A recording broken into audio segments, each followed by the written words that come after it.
Cerita kembali ke 3 tahun sebelumnya, di saat Choi sedang dikejar-kejar oleh badan intelijen tak dikenal. Saat itu NIS yang dipimpin Ibu Kwon sedang mengawasinya. Melalui Terius, mereka akan mendapatkan data rahasia dari Choi. Hingga rencana itu berantakan karena pria tak dikenal mengejarnya. 마지막 파일입니다. 움직여야 됩니다. Di dalam bis, Choi memberikan data rahasia tersebut pada Terius. Sebenarnya para agen intelijen Korsel telah menolongnya untuk melepaskan Choi dari kejaran pria misterius. Namun nasib berkata lain, ia harus tewas di tangan sniper yang berada di satu tempat.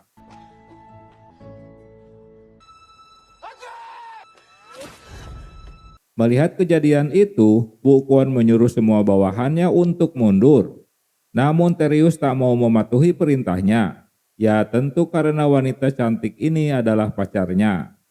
Masalah tambah runyam setelah Terius tak mau memberikan datanya pada NIS yang sudah ia dapatkan dari Choi. Itulah sebabnya ia jadi DPO. Terius berhasil melumpuhkan si sniper yang ternyata si pesulap.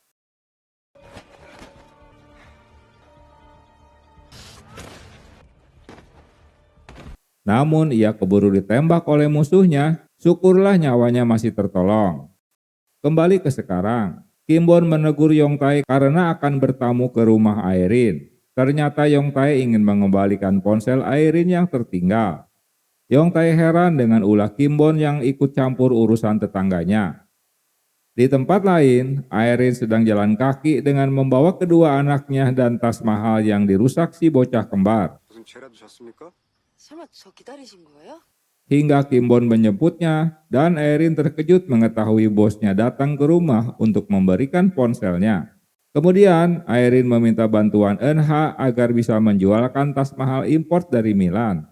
Esok hari Yong Tae terkejut melihat tas barunya kotor. Tentulah ia sangat marah. Anehnya Yong Tae menghubungi seseorang untuk dibuatkan kembali tas bermasalah dengan kode nomor yang sama. Lalu Airin menemui teman NH yang memang bisnis tas impor. Ia hanya bisa menjual tas itu dengan harga $30.000. Artinya lebih dari separuh harga Airin harus menanggung kerugiannya. Waduh, bisa bangkrut. A 인터내셔널이라고. Kim Bon mendapat keterangan dari Airin jika kantornya bernama J International. Rupanya perusahaan itu terdapat dalam daftar buku catatan rahasia Kim Bon. Ia bahkan tahu jika lokasinya ada di Star Tower. Jion mengajak Kim Bon ke toko tas barunya. Jion ingin tahu siapa saksi pembunuhan yang pernah ia bicarakan. Namun ia terkejut setelah Kim Bon memberitahukan jika saksi itu telah tewas. Karena Jion telah terlanjur memberitahukan hal ini pada direktur SIM. Itu sebabnya operasi senyap yang dipimpinnya disetujui atasannya. Lalu Kim Bon menunjukkan foto pesulap bernama Kay. Orang yang telah membunuh Pak Moon dan Choi Candy. 마법사야. 장 제거한 놈 캔디를 저격한. Kim Bon bersedia untuk bekerja sama dengan Jion asalkan tak melibatkan NIS. Karena ia tak mempercayai badan intelijen. Sementara Kim Bon menjemput kedua bocah itu pulang dari sekolah. Junso tiba-tiba ingin pipis, namun Kim Bon memintanya untuk menahannya sebentar saja karena apartemen mereka sudah dekat. Padahal bocah mah suruh kencing di taman aja ye. Saat masuk ke dalam lift, ternyata tertahan oleh nenek-nenek yang ikut masuk ke lift. Hingga akhirnya Junso ngompol di celana tepat di depan pintu toilet rumahnya.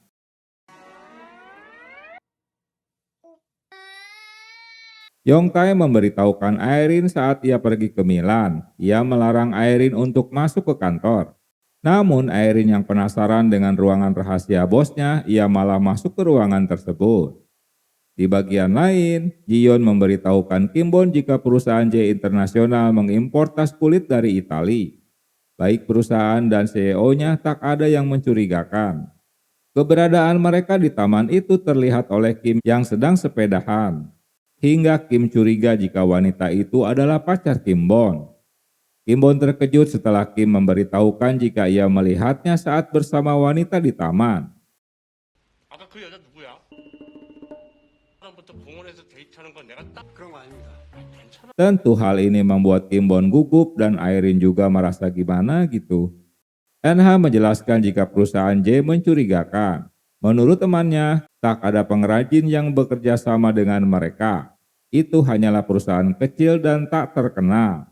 Namun anehnya, mengapa harga tas itu begitu mahal? Kemungkinannya perusahaan melakukan penipuan. Setelah mendengar pendapat teman-teman, Airin malah jadi penasaran dan mencoba masuk ke ruangan rahasia tersebut. Setelah mengutak-atik nomor password, akhirnya ia berhasil memasuki ruangan itu.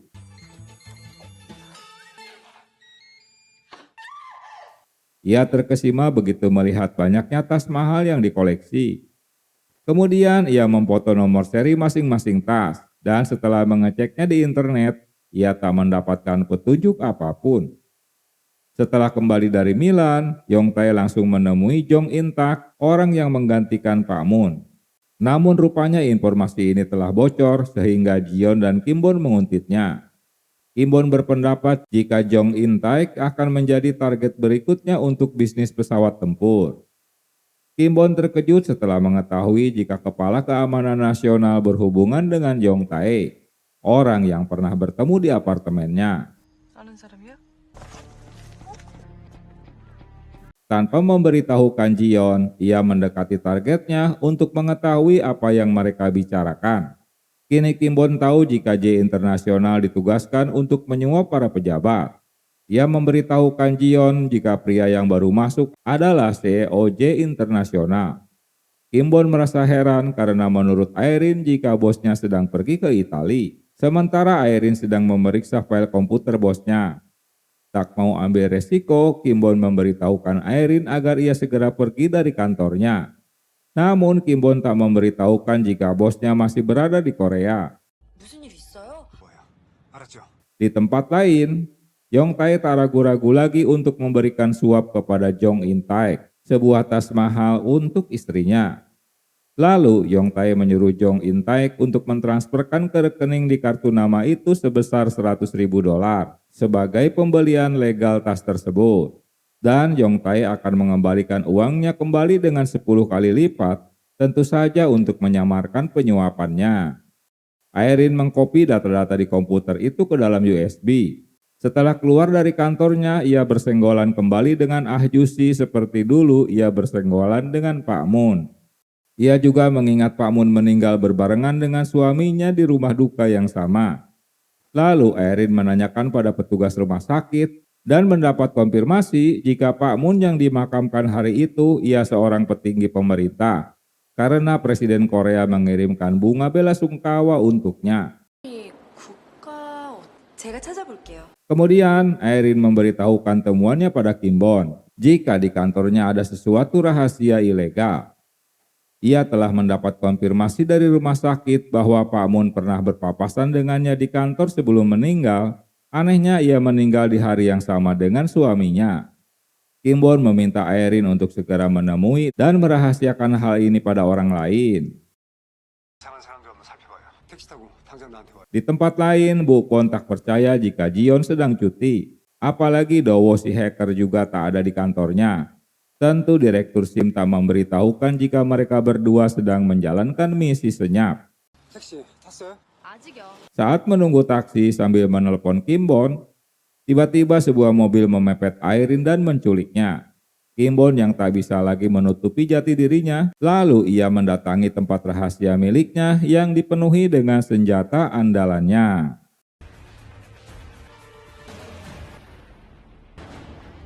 Ia segera menyusul Airin yang diculik seseorang dengan menggunakan mobil sport.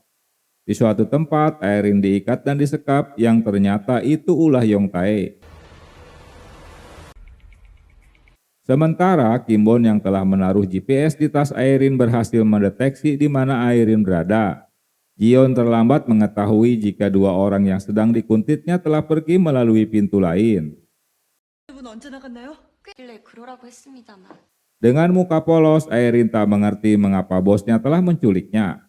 Lalu Yongtae mengingatkan kembali jika ia telah melarang Airin masuk ke ruangan rahasia, tapi ia melanggarnya. 여자들이 나와 라고 얘기했는데 Sambil menunjukkan rekaman CCTV di ruangan tersebut. Airin berdalih jika ia ingin memastikan harga tas yang rusak itu mungkin berada di sana. Alasan ini tak bisa diterima karena Yongtae telah memberitahukan jika Airin tak perlu mengganti rugi tas rusak tersebut. 사진 왜 찍었어? Lagian mengapa juga ia memfoto-foto tas-tas lainnya? Kemudian Yongtae membongkar isi tasnya dan mengambil USB yang ditemukan. Di luar gudang, Kim Bon tiba dan langsung mengeksekusi para begundal kaki tangan Yongtae. Tak butuh waktu lama ia berhasil melumpuhkan semuanya, hingga terdengar suara gaduh. Park yang disuruh mengecek situasi malah tak kembali lagi setelah pingsan ditampol si Kim Bon. Yongtae orang yang pengecut begitu ketakutan karena Park tak kembali. Lalu ia menyuruh Airin untuk berjalan di depannya. Saat keluar dari tempat tersebut, Kim Bon melihat Airin. Namun ia sengaja tak menegurnya, malah bersembunyi. Dirasa situasi telah aman, tak membuang waktu Yongtae segera kabur dengan mobilnya dan tak menghiraukan Airin yang juga ketakutan karena lokasi itu terpencil. Sebelum pergi, Yongtae memberitahukan jika Airin dipecat dari kantor. Haduh, kocak. Terpaksa dah Airin harus jalan kaki. Saat itulah ia lagi-lagi dikejutkan oleh mobil yang menghampirinya, yang ternyata si Kim Bon, dan tentulah Airin senang. Dalam perjalanan, Airin memberitahukan jika ia dipecat dari kantor. Ia menduga jika bosnya juga seorang gangster. Airin menanyakan bagaimana Kim Bon tahu jika dirinya berada dalam bahaya. Jawaban Kim Bon asbun aja jika ia bisa melihat masa depan. 예, 미래를 좀. Airin langsung membayangkan jika Kim Bon seperti Aladin. Lalu mereka segera menuju ke rumah NH untuk menanyakan kedua bocahnya yang sudah tidur. Airin juga keheranan bagaimana Kim Bon bisa memiliki mobil sport yang mahal. Esok harinya, Yongtae memarahi Park karena tak mengetahui siapa orang yang telah menyusup dan menampoli mereka semalam. Yang Park tahu pria itu seperti orang profesional. Yongtae tambah pening karena Kei, orang andalannya, sedang berada di Macau. 일송정에 나타났다 이거야? Bu Kwon mendapat berita jika Terius terlihat di sekitar Star Tower. Tapi mereka kehilangan jejaknya. Kim Bon menemui Jion di markas barunya. Ia memberitahukan jika J International sebenarnya perusahaan industri pertahanan yang disamarkan. Itu sebabnya mereka menghubungi Pak Moon untuk menawarkan pesawat jet tempur baru. Dan kini mereka melobi Pak Jo In Taik untuk melanjutkan rencananya. Jion mendapatkan foto Kei berada di Bandara Incheon 3 hari lalu untuk menuju Macau. Dalam pasportnya menggunakan nama Stephen Kim. Sedang asik ngobrol, tiba-tiba Kim dan Suni datang untuk melihat-lihat tas.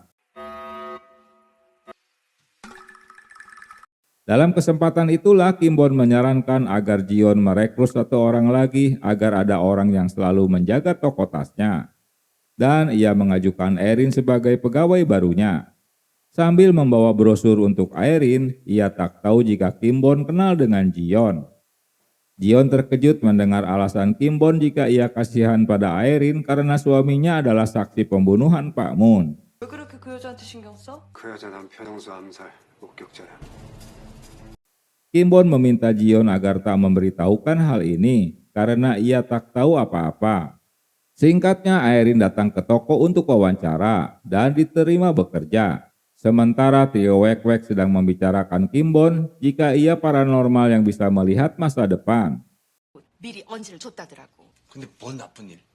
Jion sempat ragu apakah Kim Bon sebenarnya menyukai Airin. Tentu ia akan kecewa karena Jion juga menaruh hati padanya. Nah lo.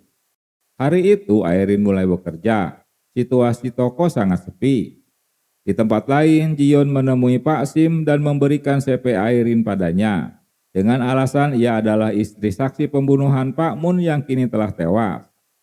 Ia kini mempekerjakan istrinya agar informasi mengenai suaminya bisa terungkap. Selain itu, ia akan dijadikan informannya. Trio Wek-Wek yang percaya jika Kim Bon paranormal, mereka sengaja memanggilnya agar nasib mereka bertiga bisa diramal. 혹시 진짜 용하다. 결혼하거든? 날 좀 받아줘. Awalnya Kim Bon bingung, namun ia menyadari jika itu jawabannya pada Aerin tempo hari. Setelah ditinggalkan bosnya tempo hari, kini Yongtae menemui kembali Aerin untuk mengajaknya kembali bekerja. Namun tawaran ini ia tolak. Sementara Dowo telah memeriksa rekening J Internasional dan tak menemukan transaksi aneh. Semua transaksi itu hanya berdasarkan penjualan tasnya saja. Mereka dikejutkan dengan kedatangan Aerin bersama ketiga temannya. Ternyata mereka sedang membuat promosi iklan untuk toko tasnya. 이거 뭐 하는 시츄에이션? Kemudian mereka mengunggahnya di medsos. Esok harinya di luar dugaan, ada banyak pengunjung datang ke Kingsbag. 조그만 보여도 Tokonya kini mulai ramai pembeli berkat promosi yang mereka lakukan. Tak hanya itu, mereka juga berkenalan dengan Jion. Saat itulah Kim merasa seperti familiar dengan wajahnya yang pernah bertemu. Namun Jion tak yakin dengan itu. Di depan toko, Kim Bon hanya bisa memandangi mereka yang sedang sibuk karena ramainya pengunjung. Dia tak menyangka Aerin benar-benar bisa melakukannya. Sebagai hadiah, Aerin membelikan dompet untuk Kim Bon dan mengucapkan terima kasih karena selama ini telah merawat kedua bocilnya. Jion memberitahukan jika Jong In-taek telah menyetujui pembelian pesawat tempur Lucas. Kini mereka harus mencari tahu hubungan J Internasional dengan Lucas Company. Malam itu seseorang menyelinap ke ruangan kerja Pak Sim dan memfoto CP Aerin yang terletak di atas meja. Seperti biasanya, warga apartemen disibukkan dengan mengantarkan anak-anak mereka ke sekolah. Sementara itu, Kim Bon sedang melihat horoskop dan melihat kartu Aries yang muncul. Karena tak paham, lalu ia mencari tahu di internet apa maksud dari kartu tersebut.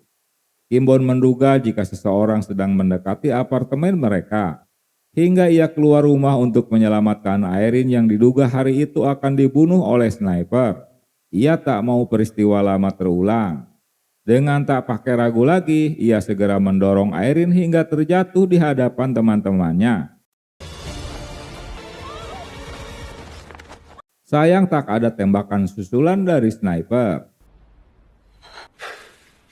Tentu ulahnya ini membuat malu Aerin dan dirinya sendiri. Karena kejadian itu, Aerin disidang teman-temannya.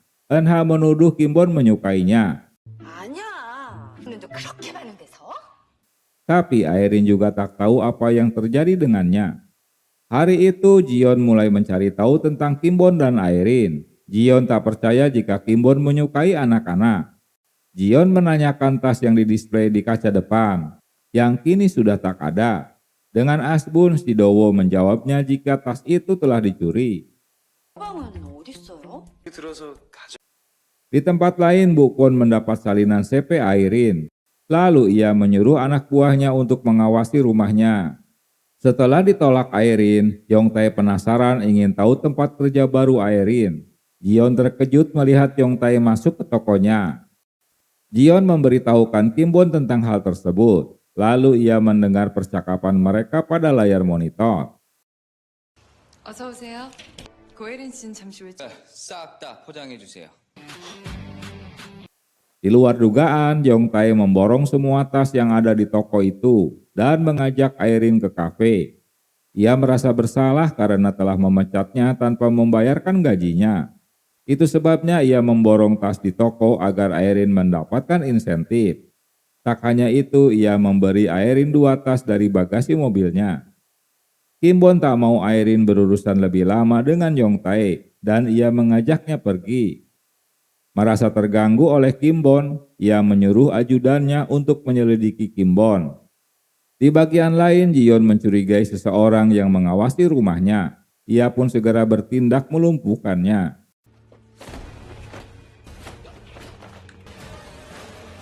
Dan ternyata ia sedang menargetkan Aerin. Di markas NIS, Bu Kwon marah karena semua informasi di CP Aerin ternyata palsu. Nomor KTP, nomor ponsel, dan alamatnya salah. Bagaimana mungkin Jion melaporkan hal tersebut pada Direktur SIM? Selain itu, salah satu orang yang dikirim ke sana juga dilumpuhkan. Apakah Jion sengaja membuat jebakan pada mereka? Sementara Jion memberitahukan Kimbon ada seseorang yang telah membocorkan rahasia di kantor NIS. Jion sengaja menuliskan alamat Airin dengan menggunakan alamatnya. Lalu mereka menyuruh orang untuk mengintai. Operasi ini sangat rahasia dan hanya direktur yang tahu. 대체 어디서 어떻게 생각? Lalu bagaimana informasi ini bisa bocor ke NIS? Kimbon menjelaskan, God Clover organisasi yang memerintahkan pembunuhan Pak Moon. Mereka bertukar informasi melalui situs ini. Setelah Dowo menyelidikinya, diketahui jika zodiak Aries muncul, maka saat itulah pembunuhan akan terjadi. Organisasi itu juga yang telah menembak Kimbon di masa lalu. Setelah dirinya tertembak, ia dirawat di R3 sebuah rumah sakit khusus. Operasi Candy gagal dan Choi tewas tertembak. Dan yang mengecewakan dirinya, ia dituduh sebagai orang yang telah membunuh Choi dan dirinya dianggap berkhianat. 이겼다는 누명이었어. 너 날 더 아프고 힘들게 했던 건 Ia disekap di suatu tempat. Dan semua itu ternyata ulah Bukon. Ia meminta data rahasia yang didapat dari Choi. Kancing baju itu milik orang yang menembak Choi yang sama persis dengan yang dipakai Bukon. Dengan kata lain, mungkin ada keterkaitan Bukon dengan pembunuh ahli nuklir tersebut. Itu sebabnya ia memberontak dan kabur.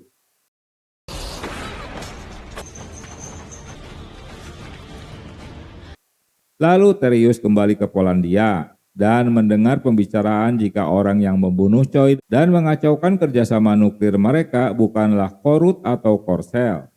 Tapi ada pihak lain yang tak mau kedua Korea itu bersatu. 너 아닌 제3의 세력에 있어. 평화를 바라지 않는. Situs web itu memperlihatkan kartu baru yang belum pernah muncul. Jelas mereka memiliki rencana baru. Namun anehnya mengapa koordinat itu berada tepat di apartemen mereka? Setelah mendapat informasi tentang Kimbon, kemudian Yongtae menemui Aerin.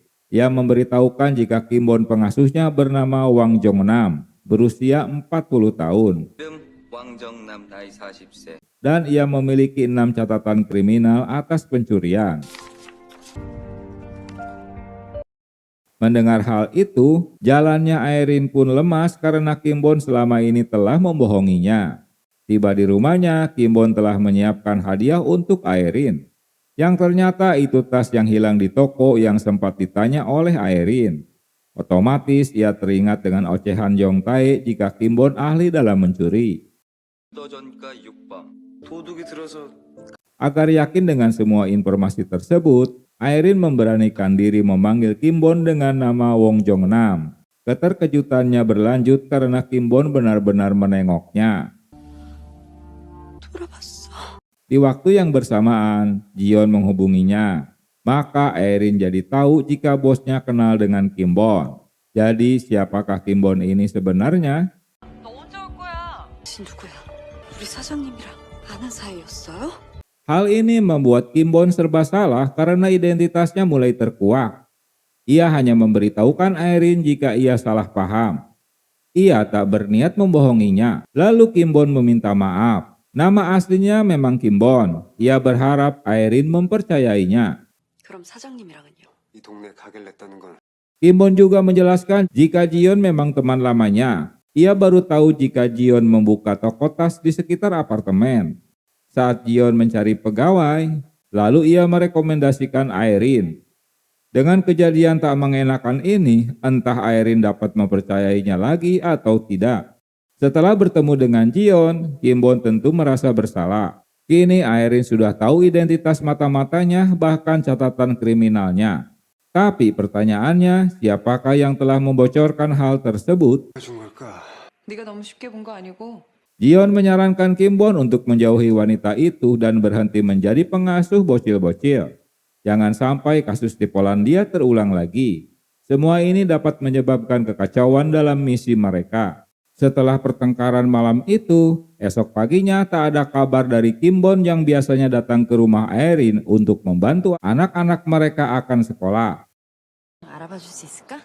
고시 그만둔대? Saat bertemu dengan NH, Airin meminta NH untuk mencarikan pengasuh baru pengganti Kimbon. Berita itu membuat NH terkejut karena Kimbon berhenti. Ini pasti ada sesuatu. Nah, kira-kira apa ya? Sementara Airin menanyakan pada Jion yang benar itu nama asli Kimbon atau Wang Jongnam. Dan jawaban Jion adalah Wang Jongnam. Tentu saja bertentangan dengan pengakuan Kimbon. Yang pasti jawaban ini membuat Airin jadi tak percaya lagi pada Kimbon. 새 시터를 구한다는 얘기를 하다. 살림 합친 거 아니었어? Masalah yang sudah kisruh kini malah bertambah dengan rumor jika Airin dan Kimbon sudah hidup satu rumah. Informasi ini diketahui dari wanita yang sedang bersama mereka. Menurut kakak iparnya yang tinggal di dekat rumah Kimbon, apa mungkin suaminya juga dibunuh karena percintaan mereka? Waduh, jahatnya mulut wanita. Pendapat ini dibantah Kim karena ini adalah konspirasi jahat. Di tempat lain, Direktur SIM memberitahukan Jion ada seseorang yang telah membaca laporan Airin. Ia melihat posisi laporan itu berubah dari mejanya. Ia menduga jika Bukonlah pelakunya. Jion memberitahukan semuanya tentang J Internasional sebagai maklar pelobi industri militer yang sengaja mendekati politikus dan Jong In-tae. 실장에게 로비한 가방의 정보. 집에 고혜린을 태그 검색했더니 Di bagian lain, Bukon mendapat laporan jika Airin terlihat di medsos sedang mempromosikan toko tasnya. Tapi itu bukan medsosnya. 고혜리는 벨그램 Hari itu Airin meminta ketiga temannya untuk menunggui Kingsback karena ia ada urusan di luar. Ternyata ia bertemu Kimbon hanya untuk memberitahukan jika ia telah memecatnya jadi pengasuh kedua bocil-bocilnya. 그동안 정말 감사했습니다. 준수 준이 하원 도우미 일은 Kimbon yang sudah pasrah terserah Airin aja apa maunya. Selama tak ada Airin di toko, rupanya Bukon mendatanginya dan bertemu dengan ketiga temannya. Tentu untuk mengorek informasi tentang Airin dan suaminya. Sementara itu, Yong-tae memberikan kartu akses rumah sakit kepada wanita bersepatu merah. Kini Kimbon tahu siapa pelaku yang telah membocorkan informasi pribadinya pada Airin yang tak lain adalah Yong-tae. Sebelum pergi, Yong-tae memberikan kartu namanya pada Kimbon. Ia bersedia menampungnya jika Kimbon dipecat oleh Airin. Waduh. 되면 연락하세요. Kembali ke toko tas, Bukon menanyakan siapa pemilik toko ini dan apa pekerjaan Airin. Tiba-tiba Airin muncul di toko dan bertemu dengan Bukon. Lalu mereka bicara berdua. Dowo yang tak berada di kantor rupanya sedang berusaha menyelinap masuk ke J Internasional untuk meretas komputer di sana. Namun aksinya gagal karena ketahuan. Untunglah ia tak tertangkap. Berita ini membuat Yong-tae marah. Bagaimana bisa kantornya akan dimasuki pencuri? Selama tak ada Kimbon, kali ini yang ngurus kedua bocah adalah Kim. Dalam analisanya, Kimbon memastikan jika kunci dari semua teka-teki pembunuhan Pak Moon adalah Yong-tae. 진용태가 핵심이야. Kemudian, ia terganggu dengan datangnya kedua bocah ke rumahnya. Mereka menanyakan mengapa Paman Kimbon tak menjemputnya. Bocah kembar yang masih polos itu tak tahu apa yang telah terjadi. Menghilangnya si kembar di rumahnya membuat Kim kelabakan karena bocah-bocah itu tak memberitahukan kemana mereka pergi. 아니야 그냥 놀러 간 거겠지. Kim merasa lega setelah mengetahui jika si kembar ada di rumah Kimbon. Karena situasi toko tas itu ramai pembeli, jadi dugaan Bukon jika ada rahasia di toko itu terpatahkan. Dowo memberitahukan Jion jika di toko kedatangan Bukon. Begitu juga dengan Kimbon. Ia mengetahui ada Bukon yang baru saja keluar dari toko dengan diantarkan Airin. Namun keberadaannya diketahui Airin. Kimbon kabur setelah Airin menghampirinya. Airin kehilangan jejaknya tepat di belakang gedung. Lalu Kimbon menelepon Dowo yang baru saja masuk ke tokonya. Ia akan meminta Airin untuk pulang dan akan segera menutup tokonya. 아 깜짝이야. 누구랑 통화한 거예요?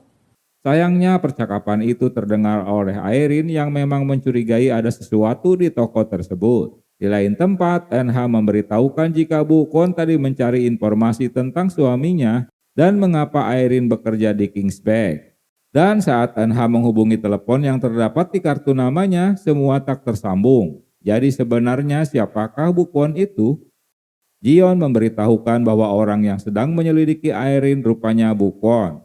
Itu sebabnya ia datang ke toko. 결국 그걸 토대로 여기까지 고 KIS 아줌마들 덕분에 오늘은 그냥 Untuk sementara, Jion meminta Kim Bon tak datang dulu ke toko dan ia akan memecat Irene agar mereka tak dicurigai lagi oleh Bu Kwon. Di rumah, Irene terus berpikir keras untuk mencari tahu siapa ketiga orang itu dan apa hubungannya. 셋은 한편이야. Kim Bon memberikan kartu nama Yong Tae untuk diselidiki karena ia akan menangkapnya.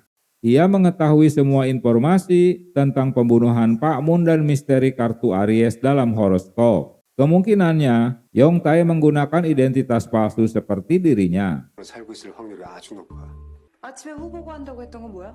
Di tempat lain, wanita bersepatu merah yang tadi bersama Yong Tae mendatangi rumah sakit dan sepertinya membunuh pasien yang sedang dirawat di sana. Agar tak penasaran, Irene kembali datang ke Kingsback dan masuk lewat pintu belakang, di mana Jion pernah terlihat masuk lewat sana. Ia heran karena lampu toko sudah mati, namun tak ada orang yang keluar dari sana. Ini pasti ada ruangan rahasia. Ia memberanikan diri masuk ke toko yang sudah pasti alarm di ruangan mereka berbunyi. Irene yang memang cerdik mematikan CCTV dengan menurunkan panel MCB. Maka gelaplah ruangan itu. Karena gelapnya ruangan, Irene malah dapat mengetahui jejak kaki yang menuju ke dalam ruangan. Lalu ia pun mengikutinya dan berhasil membuka pintu rahasia dengan menggunakan figura foto. Dengan ketakutan, Irene terus menyusuri anak tangga yang menuju ke basement. Sementara Dowo berhasil menghidupkan aliran listrik kembali, tapi mereka tak dapat melihat rekaman CCTV karena komputer masih booting. Hingga akhirnya Irene berhasil menemukan mereka di sana.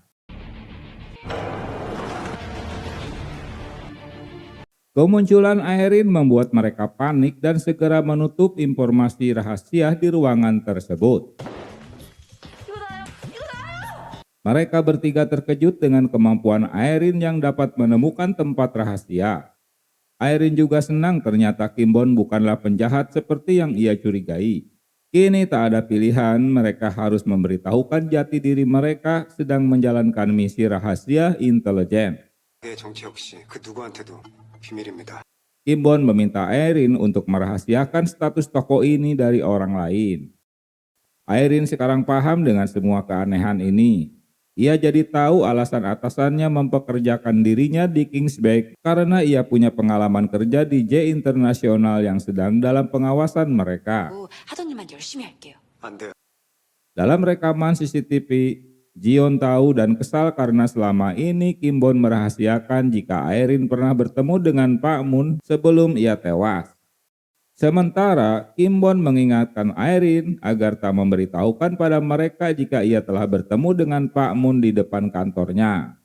Ia juga memberikan alasan menggunakan nama palsu karena ada seseorang sedang memburunya. Dengan berpura-pura membeli tas lagi, Yong Tae mulai menyelidiki Dowo siapakah ia sebenarnya. Dowo yang tak tahu jika itu jebakan dengan polos memberitahukan identitasnya. Lalu, Yong Tae memberitahukan bawahannya untuk menyelidiki Dowo. Di lain tempat, Yeon memberitahukan Irene ia dapat terus bekerja di Kingsback. Dan hal ini bertentangan dengan pendapat Kim Bon yang menyuruhnya berhenti bekerja. Namun dengan satu syarat, Irene harus mau bersaksi jika ia telah melihat Pak Moon datang ke kantor J International. Dan keselamatannya akan dijaga penuh. 증언해 줄 수 있나요? 우리가 특별 보호해 줄 거예요.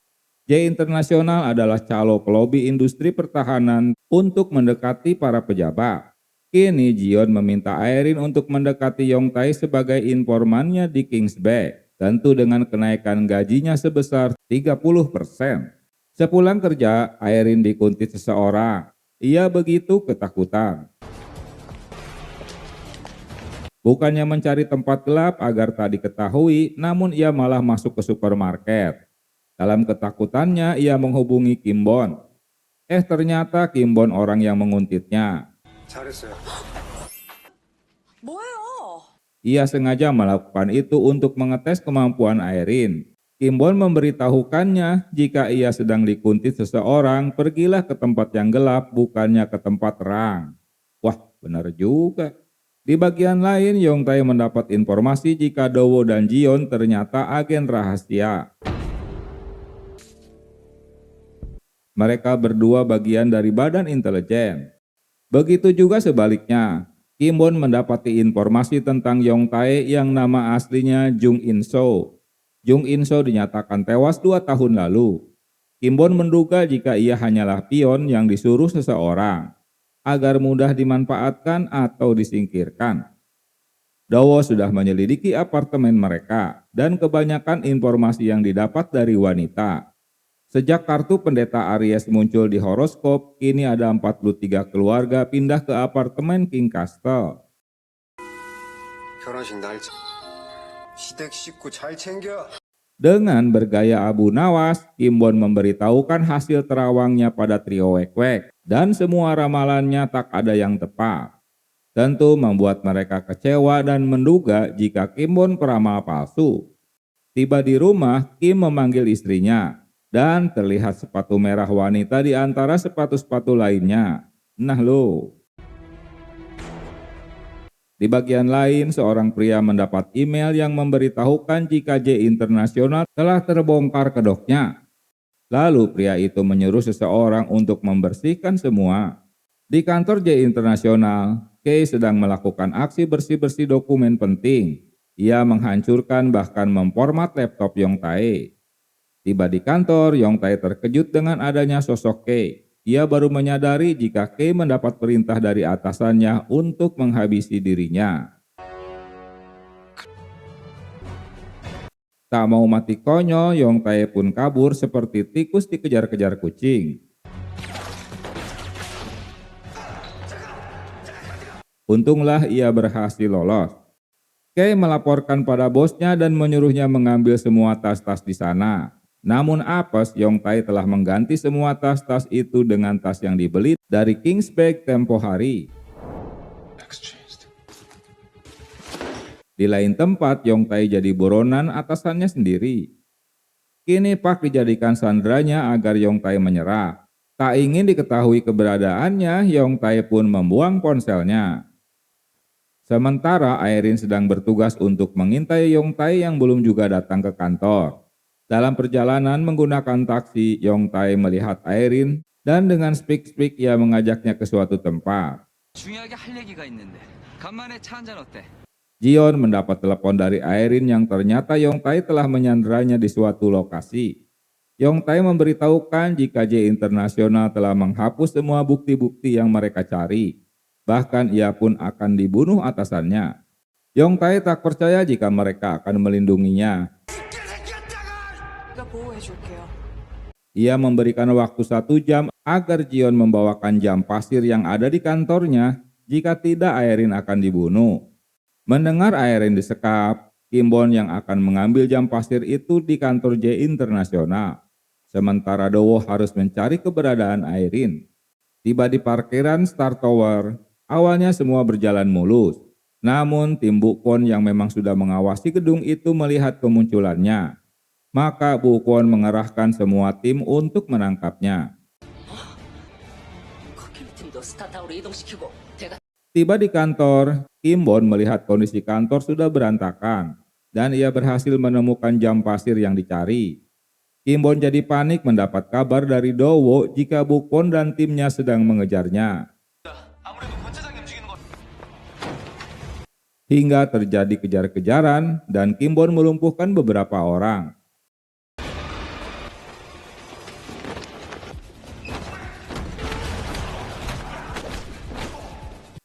Ia berhasil masuk ke mobilnya, tapi lagi-lagi sudah terkepung. Dengan mondar-mandir di parkiran kayak main bom-bom kar, ia berhasil keluar dari gedung tersebut. Bukwon yang melihatnya, ia segera mengerahkan semua CCTV di jalanan kemana buronan itu pergi. Hingga di suatu jembatan, Kimbon tertahan dan terpaksa harus berhenti karena sudah diblokade.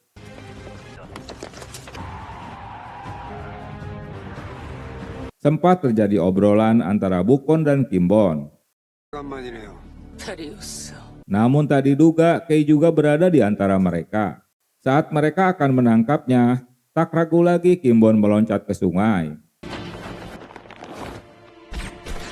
Sayangnya Kei berhasil menembaknya. Dengan luka tembak, Kimbon nyemplung ke dalam sungai.